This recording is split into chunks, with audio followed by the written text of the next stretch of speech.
Hayapu apupu lila espo aitu miwuti neto. Amme talulhis ho'ai chitulohai. Oka. Ya hey ha hey haywana. Ya hey ha hey haywana. Ya hey ha hey haywana. Ya hey ha hey haywana. Hey hey haywana. Hey hey haywana. Hey hey haywana. Hey hey haywana.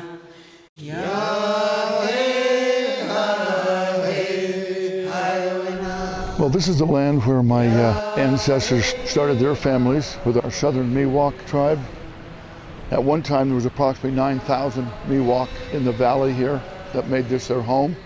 My name is Roger Leonard, and I am a member of the Southern Miwuk Tribe in Mariposa County. And we're just here today to share some things with you about the tribe and what it means and what this valley means to them and the beauty. My name is Les James. I've been going by that pretty much ever since I was born. My real name is Leslie W. James. My Native American name is Wohlehet. It's Chukchansi. My name is Bill Leonard, a member of the Southern Sierra Miwuk. My father was Frank Leonard. My mother was Eleanor Leonard. On the Miwuk side, my grandparents were Henry Leonard and Eliza Harlow. Great-grandparents, Joe and Ellen Amos, Archie and Susie Leonard. I'm Sandra Chapman. I'm Southern Sierra Miwuk, and my father was George Roan, and my mother was Ella Johnson Roan. There was 9 kids in our family. My mom and her grandmother, they lived in Yosemite. They had a tent up there. They lived where the old hospital was. And then my dad, he worked the Division of Highways for over 40 years and retired from there. My name is Anthony C. Brocchini. I go by Tony. I am Miwok Paiute from Yosemite Valley, and I'm a member of the Southern Sierra Miwuk Nation. On my father's side, my people come from Merced Falls and eventually moved up into the valley. My great-great-grandmother was Mary Wilson. She was the matriarch of the tribe. After the 1850 battalion came in, the Indians settled in Indian Canyon, and that's located right in Yosemite Valley. On my grandmother's side, I'm the great-grandson of Bridgeport Tom. My grandmother, Agnes Castro, was his daughter. So that's where my Paiute is from, and also some of my Miwok. Bridgeport Tom was full-blood Paiute, and Susie Sam was full-blood Miwok. My name is Helen Hogan Coates. I was born in Yosemite in 1927 in the Old Village. My grandmother was Lucy Tellis. My mother was Hazel Tellis. Bridgeport Tom was my great-grandfather. He was a medicine man. He would come over to Yosemite and Mariposa and doctor people. He was married to 2 sisters. Let's see, there was Leanna, that was Brocchini's grandma. And then she had Louisa, which is my grandma. She's buried in the park. My brother and I, Delbert, we lived with my grandma. She was the one that brought us up. And my grandmother was a basket maker. And one of her baskets, which was the largest at the time, was in Treasure Island when they had the first fair there. I was raised by my grandfather. I lost both my parents when I was younger than 12. So my grandfather took care of me from that time on, and my grandfather was Miwok. So being that I stayed with him, I took his side. My parents were Chukchansi. My name is Eddie Leonard Harlow, and My dad's name was Eddie Harlow. My grandfather's name was Ed Harlow. And my grandmother's name was Maud Leonard. I never liked my middle name. I always thought, man, Leonard's not a cool middle name. And then as I got older, I realized that it was my grandma's maiden name. And what a strong family, and how strong that she was herself, and all the history that Arch Leonard had with him within the park, and who he was, and what a great man he was, and makes you very proud, you know. My great grandmother, who was Susie Lawrence, married my grandfather. Of course, I didn't know it at the time, but she married Archie Leonard, and she was a direct descendant of Chief Tenaya, her and her brother Johnny, and then they started families. And so that's kind of how our lineage goes until my grandfather, Henry, married my grandmother, Liza Jane Harlow. Okay, then that brought the Leonards and the Harlows together. We never thought of ourselves as being poor because we always had pigs or cows or whatever, and when something was butchered, Mom and Daddy would take it up to their friends, and then they would give them back peaches and all kinds of jams and jellies and all kinds of stuff. So we were always very healthy, and a lot of the kids from Yosemite used to come down and stay with Mom and Daddy when they had football games, and our house was open. Superintendent pre-1930 wanted to build a clinic up by Indian Canyon for the veterans to come home and convalesce. We were forced to move down to a prehistoric village called Wahoga, and Wahoga means village. It's right below Eagle Peak. I was born in 1951, so there was almost 20 years of habitation at this village with my great-grandparents and grandparents and my mother and father.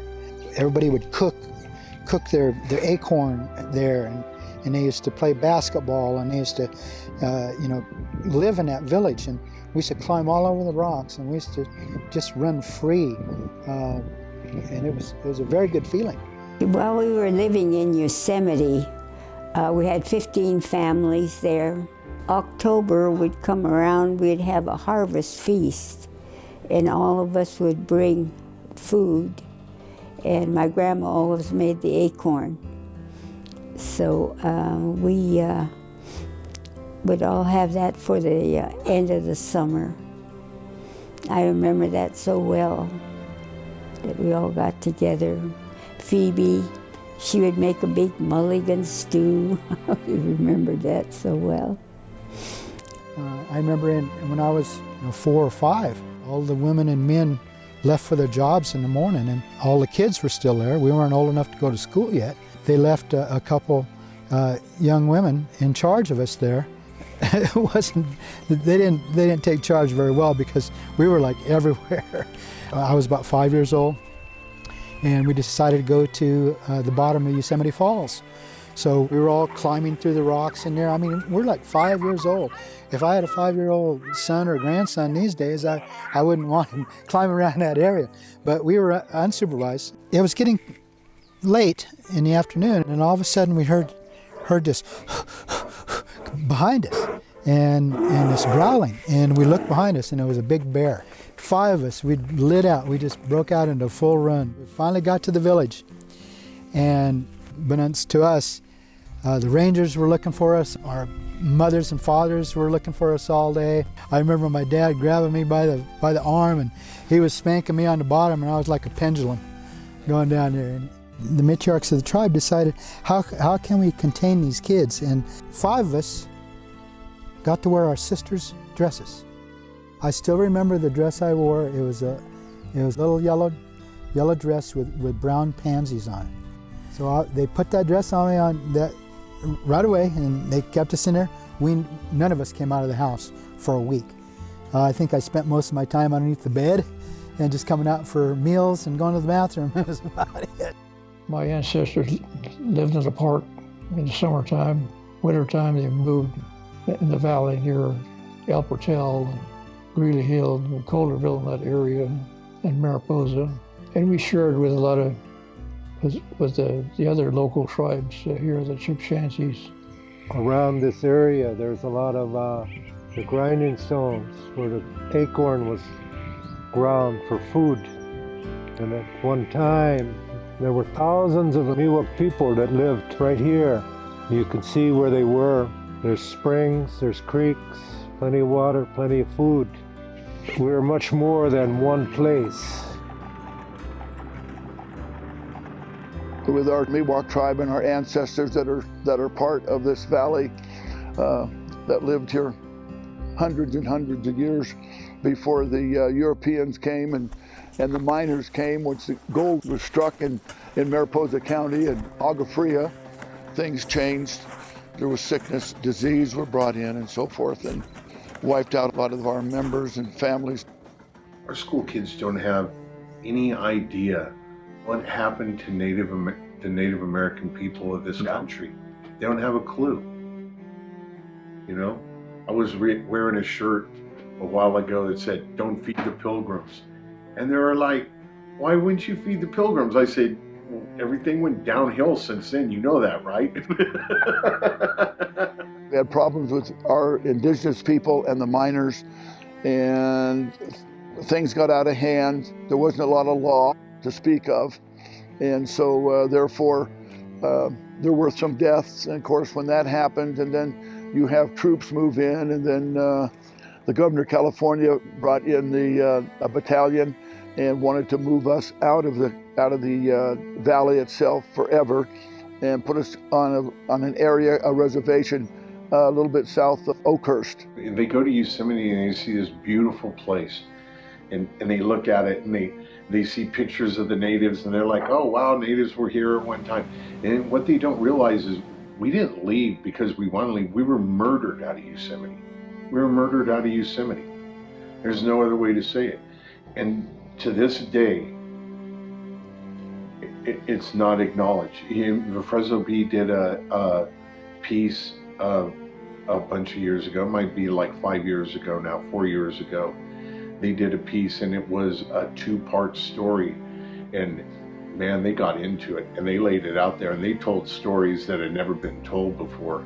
They talk about James Savage and how and what kind of a person James Savage was. He all but destroyed Native Americans in this area. There was no brakes on anybody.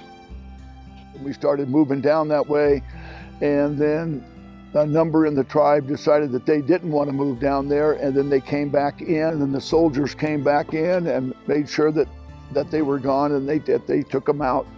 When Spain ruled over the southwest United States, which included at that time California, Spanish law considered the indigenous people of this state as citizens of Spain, and therefore, being citizens, they had property rights, which meant that they could own property. This was expressed to President Fillmore by our U.S. Senator John C. Fremont in the 1850s.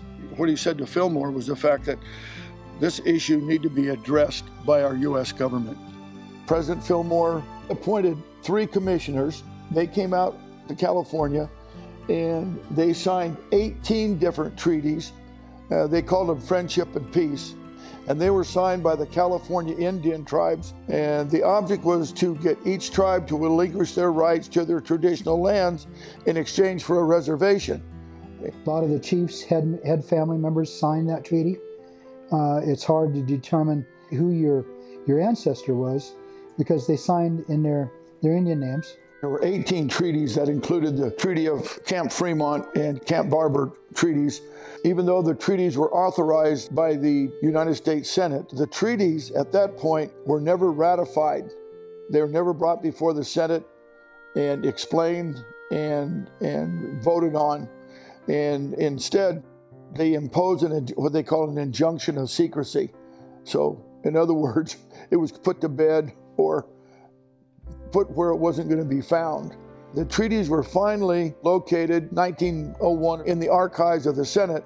The injunction of secrecy was removed 3 or 4 years later after that, but the treaties were never ratified. If they'd have been ratified and signed the way they should have been, like I say, we would probably be federally recognized right now.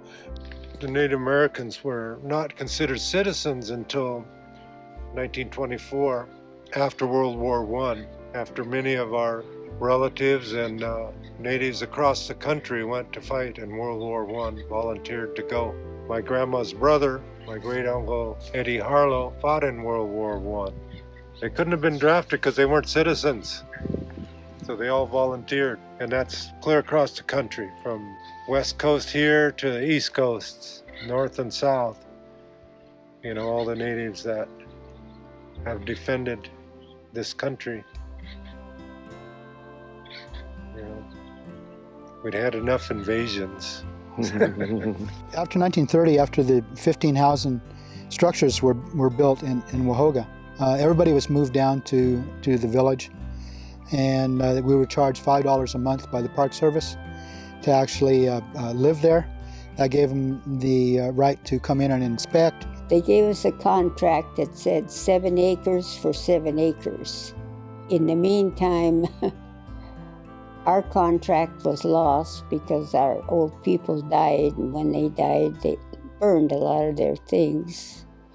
And the government could not find their contract.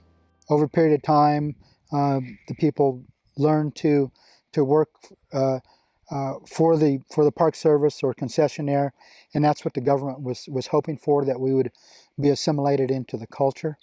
The hidden agenda of the Park Service was to remove the indigenous people out of Yosemite. Not only out of Yosemite, but all the parks across the United States. And that was basically the hidden agenda that we didn't know about. When it came time for the workers or my people to retire, they had to move out of the park. If nobody was there to occupy the house, or no lineage from that family or no other family that needed a house, they would actually burn down that house. The people there were upset because somebody else that they knew could have moved into that house. They said if you didn't work for the government or Curry Company full-time all year, then we had to leave. Well, you know, Yosemite is a seasonal place, so a lot of us were seasonal workers. Most of us had to move out. I went to work on the Park Service in 1959, and I stayed there until I retired in 1991. In 1969, the National Park Service burned down the last of the 15 houses that were in Wahoga Village, and everyone had to move out. They didn't want us to be living in the park, so they moved us out. During that time, I got involved with the Miwok Tribe, which I'm a part of. Met Mr. Jay Johnson, who ended up being my brother-in-law later on. Jay was one of the leaders, had the history, had worked in the park and retired as a park employee. He and Les James were good partners, and they did a lot of good work for our tribe. And the thing is, his mind, the history and dates and times and places, very smart, very articulate. The first time we went on the walk, my sister and I, Shirley, we went in memory of our oldest brother, Elwin. And so when we left the valley, it took us 12 hours to get to Snow Creek. And Jay was with us the whole time, our elder. And he stayed with us. And I tell everybody that's where I learned how to pray, because it was so hot going out of the valley that my sister, I think she got heat exhaustion right in the middle. We ran out of water. And so Jay, he stayed with us and helped us out. And together we created the American Indian Council of Mariposa County in 1970. The Park Service had invited a bunch of superintendents to the park, and we're working on the 1980 General Master Plan. And Jay Johnson and Les James were invited to attend. Jay Johnson was the supervisor of forestry in the valley, and Les James was supervisor of the sign shop then. And then at the very end, they asked for any other questions, And Jay and Les stood up and they said, well, in this 1980 General Master Plan, we would like to have our last village that we occupied back.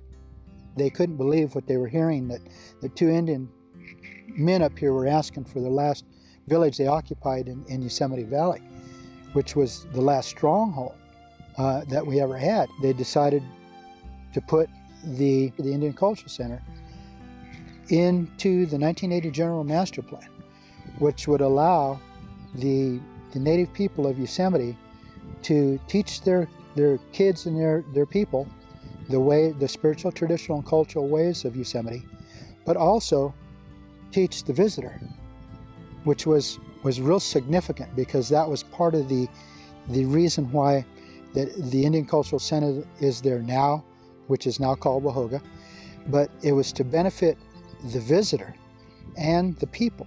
From 1977, we started working on that. Our goal at that time was to build a roundhouse because that's what brings people together, the roundhouse. It's important for us to continue our culture in Yosemite, but it's also, it benefits our federal recognition process. It benefits, our awareness. It benefits the park because they can show now that yes, we're happy that the Indians are here and they're here to stay.